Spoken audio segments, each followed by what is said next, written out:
नमस्कार, मैं रोहित पोखरियाल तहे दिल से आपका स्वागत करता हूं। आप देख रहे हैं भारत एक्सप्रेस डिजिटल। अयोध्या में रामकथा संग्रहालय और आर्ट गैलरी के रखरखाव को लेकर संस्कृति विभाग और श्रीराम जन्मभूमि तीर्थ क्षेत्र न्यास के बीच समझौता ज्ञापन हुआ। इसमें यूपी सरकार के संस्कृति मंत्री जयवीर सिंह और श्रीराम जन्मभूमि तीर्थ क्षेत्र ट्रस्ट निर्माण के अध्यक्ष नृपेंद्र मिश्र, इसके साथ साथ महासचिव चंपत राय भी मौजूद रहे।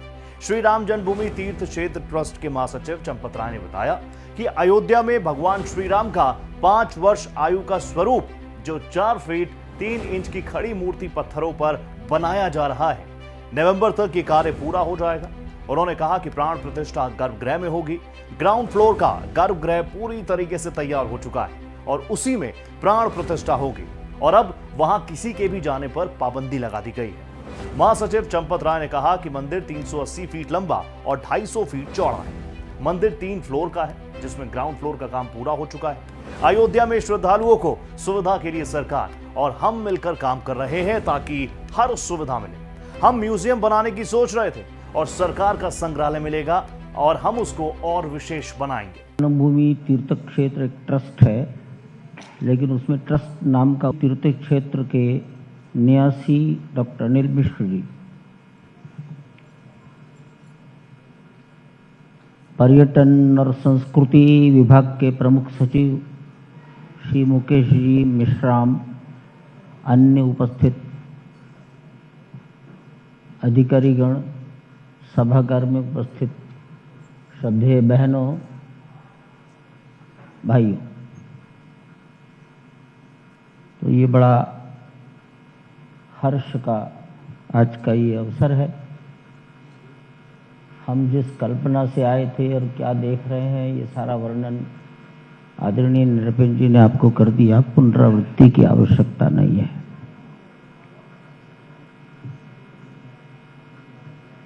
कैसे घटनाक्रम आगे बढ़ा, बहुत शुरू में ही ये बात आई कि 70 एकड़ में क्या क्या बनाना है, तो उसमें एक म्यूजियम भी बनाना है। वो सब आपने सुन लिया और स्वाभाविक ही जो जिम्मेदारी स्वीकार की गई है,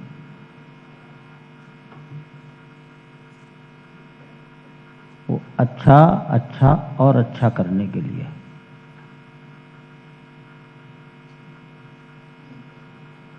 वहां क्या रखा जाएगा, तो 3 वर्षों में जो कल्पनाएं हैं,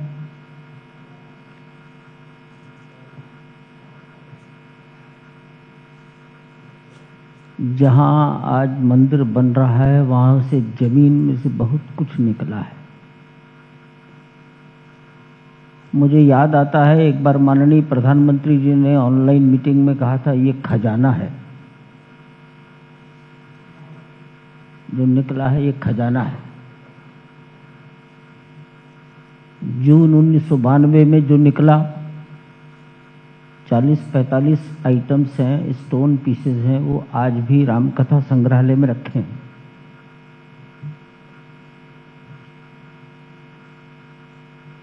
उसके बाद 6 दिसंबर 1992 को निकला, लगभग बिना गिनती के मैं बता रहा हूँ कि शायद 270-280 पीस हैं। वो जन्मभूमि पर ही पुलिस कंट्रोल रूम में रखे हैं। एक बड़ा भारी शिलालेख निकला, लगभग 5 फीट लंबा। उसको पढ़ा गया। 1154 ईस्वी का है, कन्नौज के राजाओं का। वो कोर्ट की संपत्ति है, वो भी रखा है। 2003 में उच्च न्यायालय के निर्देश पर जहां आज मंदिर बन रहा है, वहां राडार तरंगों से फोटोग्राफी कराई गई थी। उसमें राडार तरंगों की फोटोग्राफी करने वाले कनाडा के साइंटिस्ट ने कहा था, जमीन में दूर दूर तक एक भवन दिख रहा है। दिख रहा है तो निकालो, खोजो। तो फिर भारतीय पुरातत्व विभाग ने, ASI ने लगभग 6 महीने 2 एडिशनल डिस्ट्रिक्ट जजेस की ऑब्जर्वेशन में बड़ा साइंटिफिक एक्सकवेशन, उत्खनन किया था। वो सब सामान रखा है।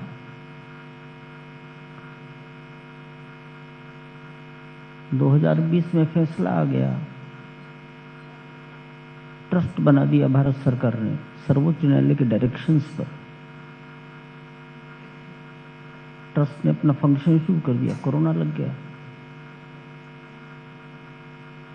उस कोरोना काल में हम कुछ करने। श्री राम जन्मभूमि तीर्थ क्षेत्र ट्रस्ट के महासचिव चंपत राय ने कहा कि श्री राम जन्मभूमि तीर्थ क्षेत्र न्यास संग्रहालय और आर्ट गैलरी की देखरेख और रखरखाव करेगा। 70 एकड़ में अच्छा और बहुत अच्छा करने के लिए हम लगे हुए हैं। जहां मंदिर बन रहा है वहां जमीन से बहुत कुछ निकला है।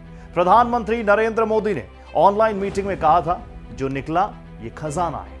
40 से 45 आइटम स्टोन ऐसे हैं जो रामकथा संग्रहालय में रखे हैं। 6 दिसंबर 1992 को 270 से 280 वस्तु निकली जो अनमोल है। उन्होंने बताया कि 5 से 6 फीट का एक बड़ा शिलालेख भी मिला है। जहां आज मंदिर बन रहा है वहां रेडार तरंगों से फोटोग्राफी भी हुई थी और इन तरंगों से पता चला था कि दूर दूर तक एक विशाल भवन नजर आ रहा है। खनन से जो भी सामान निकला वो सब कुछ रखा हुआ है। साल 2019 में राम मंदिर पर फैसला आया और सुप्रीम कोर्ट के निर्देश पर सरकार ने ट्रस्ट बना दिया। हमने 14 मीटर गहराई तक खुदाई की, जो निकला सबके सामने रखा। 3 सामान करीब 2000 वर्ष पुराने हैं। अब समाज इसको देखे, इसीलिए यह म्यूजियम की संपत्ति बनेगी। 1785 में एक फ्रेंच इंडिया आया था, उसकी डायरी का रिकॉर्ड भी है। चंपत राय ने कहा कि सारे संसार में राम है, सभी जगहों का संग्रह अयोध्या का यह संग्रहालय होगा। राम के जीवन पर जितना संसार में हो सकता है वो सभी राम कथा संग्रहालय में नजर आएगा। यह समाज अतीत इस गौरव को देखेगी। भगवान का 5 वर्ष आयु का स्वरूप, खड़ी मूर्ति 4 फीट 3 इंच पत्थरों पर बनाई जा रही हैं। नवंबर तक बनकर तैयार हो जाएंगी। सर अयोध्या में वो मूर्ति बनाई जा रही है सर? मूर्तियां अयोध्या में बन रही हैं। 3 मूर्तियों में भगवान जिस किसी का हाथ स्वीकार कर लेंगे, जो 5 साल के बच्चे का स्वरूप अच्छे से अच्छा बना पाएगा, तो ये एक काम नवंबर तक पूरा हो जाएगा, प्राण प्रतिष्ठा। दूसरा, गर्भगृह में मंदिर 3 मंजिला है, तो ग्राउंड फ्लोर के गर्भगृह में होगी। तो ग्राउंड फ्लोर का गर्भगृह बनकर तैयार हो चुका है और अब उसमें अन्य किसी का प्रवेश वर्जित है। शेष मंदिर 380 फीट लंबा, 250 फीट चौड़ा है, 3 स्टोरी का है। ऊपर का काम चल रहा है, हमें केवल ग्राउंड फ्लोर चाहिए। तो ये काम भी मान लीजिए हमारा पूरा हो गया है। शेष बाहर से आने वाले साधु महात्मा, जनता जनार्दन, राम भक्त, इनको सर्दी से कैसे बचाया जाए, इनको भोजन मिल जाए, प्रातःकाल मलमूत्र का स्थान ठीक से मिल जाए, अयोध्या स्वच्छ बनी रहे, इस पर होमवर्क चल रहा है। और ये कार्य पूरा होगा क्योंकि सरकार भी कर रही है और हम भी कर रहे हैं। आज जो कार्यक्रम हुआ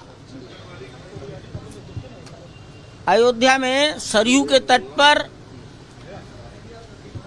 ठीक हाईवे पर अंतर्राष्ट्रीय रामकथा संग्रहालय है। बहुत अच्छा, बड़ा मजबूत और विशाल भवन बना है। हम भी एक चाहते थे म्यूजियम बनाएं, तो एक ही छोटे से नगर में 2 म्यूजियम की क्या जरूरत है। इसलिए सरकार ये म्यूजियम की व्यवस्था हमको सौंप दे, रखरखाव।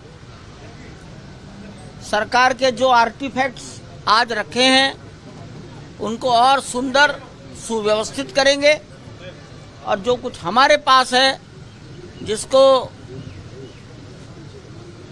जमीन के नीचे निकली हुई वस्तु नेशनल प्रॉपर्टी मानी जाती है और वो खजाना है, आर्टिफैक्ट्स हैं वो तो नापना पड़ेगा कितने सौ साल पुराने हैं, उनको कहाँ रखें, दस्तावेज कहाँ रखे जाएं। दुनिया में राम किस रूप में माने जाते हैं, प्रस्तुतिकरण किया जाता है, भारत में कहाँ कहाँ कैसा होता है, उनके संबंध में ग्रंथ कहाँ हैं, ये सब एक छत के नीचे आ जाएं। हम इस विचार से म्यूजियम सोचते हैं और शायद जो सोच रहे हैं उससे अच्छा हम कर पाएंगे। धन्यवाद। श्री राम जन्मभूमि तीर्थ क्षेत्र निर्माण समिति के अध्यक्ष नृपेंद्र मिश्र ने समझौता ज्ञापन के दौरान कहा कि रामकथा संग्रहालय और आर्ट गैलरी पर मुख्य सचिव दुर्गा शंकर मिश्र के साथ 9 अक्टूबर को समझौता ज्ञापन पर हस्ताक्षर का समय निश्चित हुआ था। लखनऊ देश और विदेश में जिसके लिए जाना जाता है उसकी झलक मिली। मंदिर निर्माण की जिम्मेदारी जब मुझे मिली तो एक संग्रहालय बनाने का निर्णय भी हुआ था। संग्रहालय में आदर्शों और मूल्यों को भी प्रदर्शित करेंगे। रामायण म्यूजियम को देखने के लिए अवसर भी मिलेगा। म्यूजियम में हमारे सारे आर्किटेक्ट और व्यवस्थाएं करेंगे। आने वाले 3 महीनों में प्रधानमंत्री नरेंद्र मोदी की भी गैलरी हम बना रहे हैं। जब मुख्य सचिव जी ने आदेश दिया था कि 9 तारीख को समझौता ज्ञापन पर हस्ताक्षर होंगे, तो हम लोगों का यह अनुमान था, मेरा भी और श्री चंपत राय जी का भी, कि एक थोड़े समय का कार्यक्रम होगा, पूर्णतः औपचारिक। लेकिन आज जो कार्यक्रम अब तक देखने को मिला, निश्चित रूप से जो एक लखनऊ की, मैं रेपुटेशन तो क्या, एक जिस नाम से, जिस सांस्कृतिक पृष्ठभूमि में लखनऊ पूरे देश में और विदेश में जाना जाता है, उसकी एक झलक मिली।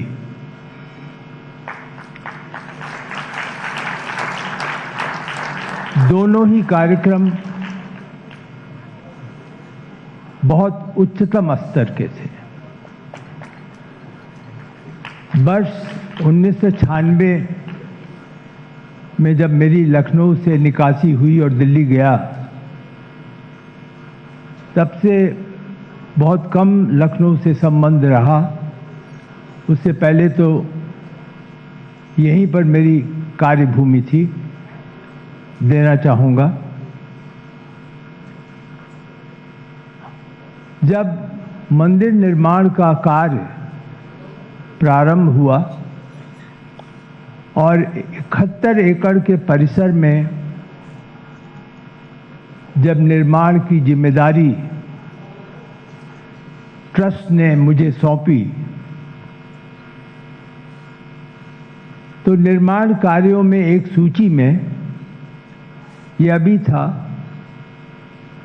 कि यहाँ पर एक म्यूजियम बनेगा, म्यूजियम का भवन बनेगा और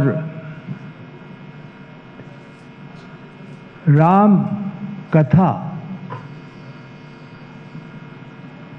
मर्यादा पुरुषोत्तम राम पूरी तरह इस म्यूजियम में राम कथा को कहकर उसी के अनुसार हम यहाँ पर सारे आर्टिफैक्ट्स, सारी सुविधाएं, सारी कथाएं बताएंगे। ये एक दैविक, एक तरीके से बात कहूँगा कि उसी समय जबकि म्यूजियम की बात हो रही थी, मुझे दिल्ली में तीन मूर्ति में प्रधानमंत्री संग्रहालय, जहां आज यदि आप जाएं तो भारत के प्रथम प्रधानमंत्री श्री नेहरू से डॉक्टर मनमोहन सिंह जी की एक तरीके से पूरी जीवनी, किस तरीके से हर प्रधानमंत्री ने विकास देश के विकास में, देश को एकता में बनाकर रखने का, प्रजातांत्रिक माध्यम चुनने का जो कुछ भी प्रयास किया, उसकी एक वहाँ पर म्यूजियम में आपको सारी कहानी मिलेगी। हम आने वाले 3 महीने में वर्तमान प्रधानमंत्री जी आदरणीय श्री नरेंद्र मोदी जी की गैलरी भी बना रहे हैं और पूरी आशा है कि नवंबर तक वह पूरी हो सकेगी। हम उनके कार्य और तब यह आभास हुआ कि म्यूजियम बहुत ही कॉम्प्लेक्स, आज के युग में एक बहुत ही कॉम्प्लेक्स चैलेंज है। टेक्नोलॉजी क्या हो, डिजिटल डिस्प्ले क्या हो, आर्टिफैक्ट्स को पूर्णतः जीवित कैसे किया जाए, ये सारी चीज़ें म्यूजियम में करनी पड़ती हैं। हम केवल यहाँ पर आपको यह विश्वास दिलाना चाहेंगे, और हमारे जनरल सेक्रेटरी साहब बैठे हैं, उनकी तरफ से भी विश्वास दिलाना चाहेंगे कि आपने जो यह भवन हमें सौंपा है और जो भी आपने आशा की है, जो भी आपके मन में इस समय एक तरीके से आप चाहेंगे कि किन किन उद्देश्यों की पूर्ति ट्रस्ट करे, तो यह पूर्णतः हम सब की ओर से आश्वासन है कि हम उसके अनुरूप ही खरे उतरेंगे। हम पुनः उत्तर प्रदेश सरकार के अनुरोध पर तत्काल निर्णय ले लिया और इस भवन को हस्तांतरित करने की आज जो ज्ञापन है, जो हस्ताक्षर है, जो औपचारिकता है, उसकी पूरी आज के बाद एक तरीके से हस्तांतरित भवन हमें मिल जाएगा। संस्कृति विभाग और श्री राम जन्मभूमि तीर्थ क्षेत्र न्यास के बीच समझौता ज्ञापन के दौरान यूपी सरकार के पर्यटन और संस्कृति मंत्री जयवीर सिंह ने कहा कि यह विशेष अवसर है, अयोध्या में श्री राम और मंदिर निर्माण की झलक देखने को मिलेगी। समझौता ज्ञापन के अवसर पर सबसे महत्वपूर्ण बात यह है कि हमारे अपने देश की सांस्कृतिक धरोहर, हमारी सनातन परंपराएं, संस्कृति के लिए लंबे संघर्षों के बाद, सैकड़ों वर्षों के संघर्षों के बाद, जिसका आप सबको ज्ञान है, चाहे वो हमारी तमाम बलिदान भी हुए, तमाम आहुतियां भी दी गई, लेकिन हम पूरा देश और पूरा विश्व कृतज्ञ है आदरणीय मोदी जी का, आदरणीय योगी जी का और हमारे संघर्षशील आदरणीय चंपत राय जी जैसे व्यक्तित्वों का, जिनके जीवन, जिन्होंने भगवान राम के इस मंदिर के पुनर्स्थापना के लिए समर्पित करते हुए आज इस रूप में साकार स्वरूप देखने को पूरे देश और विश्व को मिल रहा है, कि जिसका साकार स्वरूप जनवरी के महीने में हम सबके सामने आने वाला है। उस क्षण का पूरे विश्व को इंतजार है जब प्रधानमंत्री आदरणीय श्री मोदी जी के कर कमलों से लोकार्पित होने का काम होगा। निश्चित रूप से वो क्षण हमारी संस्कृति के पुनरुद्धार के लिए, हमारे सनातन मूल्यों, आदर्शों को पुनर्स्थापित करने के लिए वो दिन बहुत ही शुभ दिन होगा, पुण्य दिन होगा और भारत को गौरवान्वित करने वाला क्षण होगा। दुनिया को इसका इंतजार है और मैं समझता हूं कि न सिर्फ हम लोग उस क्षण को अकेले अपने धार्मिक, आध्यात्मिक विकास के लिए भाग्यशाली मानते हैं, बल्कि हम मानते हैं कि उस दिन के बाद निश्चित रूप से उत्तर प्रदेश को और देश को पर्यटन के क्षेत्र में, संस्कृति के क्षेत्र में बहुत बढ़ावा मिलेगा। और खास रूप से पर्यटन जब बढ़ता है तो हम सब जानते हैं कि एक पर्यटक 6 लोगों को रोजी रोटी के अवसर देके जाता है, राजस्व में विशेष योगदान करने का काम करता है। और दुनिया के तमाम देश आज केवल पर्यटन के आधार पर ही अपने राजस्व को चलाने का काम कर रहे हैं। जिस प्रकार से काशी की धरती पर माननीय प्रधानमंत्री के कर कमलों से जब से काशी कॉरिडोर का लोकार्पण हुआ है, तब से हम देख रहे होंगे कि काशी का कायाकल्प होने का काम हुआ है। आज काशी बम बम बोल रही है।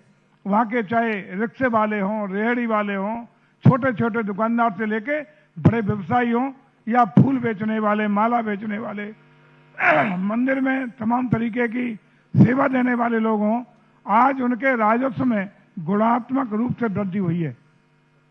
आदरणीय सम्मत है आपको ज्ञान, अब तो आपको बहुत अच्छा अनुभव होगा कि आज वहाँ रहने ठहरने की जगह नहीं, तमाम इंफ्रास्ट्रक्चर नए नए डेवलप होने के बाद भी जिस तरीके से श्रद्धालुओं की संख्या, जिस तरीके से पर्यटकों की संख्या में अभूतपूर्व वृद्धि काशी की धरती पर देखने को मिली है, उससे काशी का कायाकल्प हुआ है और पूरे देश के लिए वो उदाहरण है कि पर्यटन और श्रद्धा के केंद्र को डेवलप करके किस तरीके से हम स्टेट के रेवेन्यू में वृद्धि कर सकते हैं और लोगों के लिए किस तरह खुशहाली के मार्ग प्रशस्त कर सकते हैं। इसका अनूठा उदाहरण काशी की वो धरती है और उससे भी बेहतरीन होगा जब हम जनवरी के महीने में आपकी कृपा से लोकार्पित करने का काम, भव्य दिव्य श्री राम का मंदिर देश दुनिया को समर्पित करने का काम करेंगे।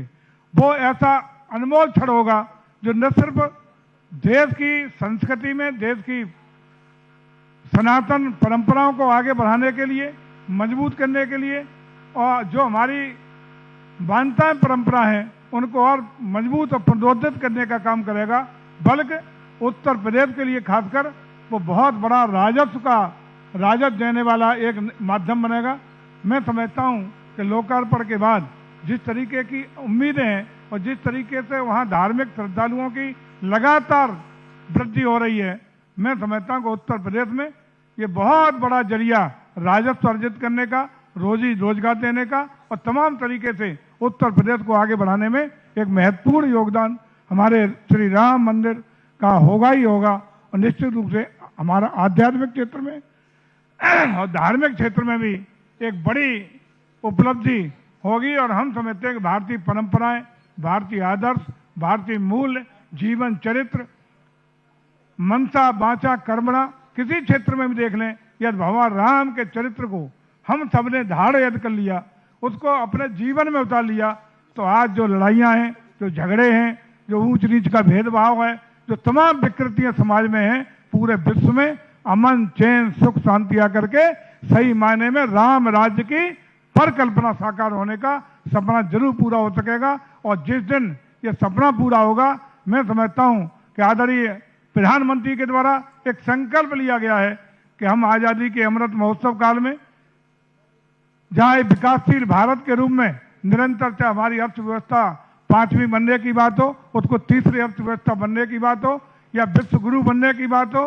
पूरे विश्व में विकासशील भारत से विकसित भारत 2047 में बनाने का आदरणीय प्रधानमंत्री का सपना हो। निश्चित रूप से जिस तरीके से सदे हुए कदम, बढ़ते हुए कदम हमारे देश के हैं, हम निश्चित रूप से उन सपनों को पूरा करेंगे और दुनिया में विश्व गुरु बन। संस्कृति विभाग और श्री राम जन्मभूमि तीर्थ क्षेत्र न्यास के बीच एक समझौता हुआ है, जिसमें अयोध्या में राम कथा संग्रहालय और आर्ट गैलरी राम जन्मभूमि तीर्थ क्षेत्र के हवाले कर दिया गया। दोनों के बीच हस्ताक्षर हो चुका है। वहीं राम जन्मभूमि तीर्थ क्षेत्र न्यास के महासचिव चंपत राय ने कहा कि म्यूजियम में तमाम वस्तुओं को रखा जाएगा जो हजारों साल पुरानी हैं और श्री राम मंदिर के खुदाई में निकली हुई हैं। वहीं चंपत राय ने यह भी कहा कि अयोध्या में श्री राम के बाल्यावस्था 5 वर्ष की प्रतिमा तैयार हो रही है, जो 4 फुट 3 इंच की होगी और इस प्रतिमा को श्रद्धालु देख सकते हैं।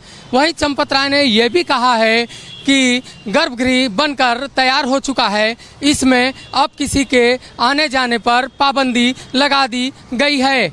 अभी प्राण प्रतिष्ठा की तैयारी अंतिम चरण में है और जितने भी मेहमान हैं उनको न्योता भेजा जा रहा है। प्रधानमंत्री नरेंद्र मोदी इसमें पहुंचेंगे और भव्य तरीके से प्राण प्रतिष्ठा का समारोह आयोजित होगा। अयोध्या का नाम देश विदेश में मशहूर होगा और तमाम जो श्रद्धालु अयोध्या भगवान श्री राम के दर्शन करने आएंगे, उनके सुविधाओं का विशेष ख्याल रखा जाएगा। कैमरामैन राहुल के साथ अवनीश कुमार, भारत एक्सप्रेस, लखनऊ। इसी के साथ इस वीडियो में फिलहाल इतना ही। उत्तर प्रदेश की तमाम खबरों के लिए आप देखते रहिए भारत एक्सप्रेस यूपी। नमस्ते।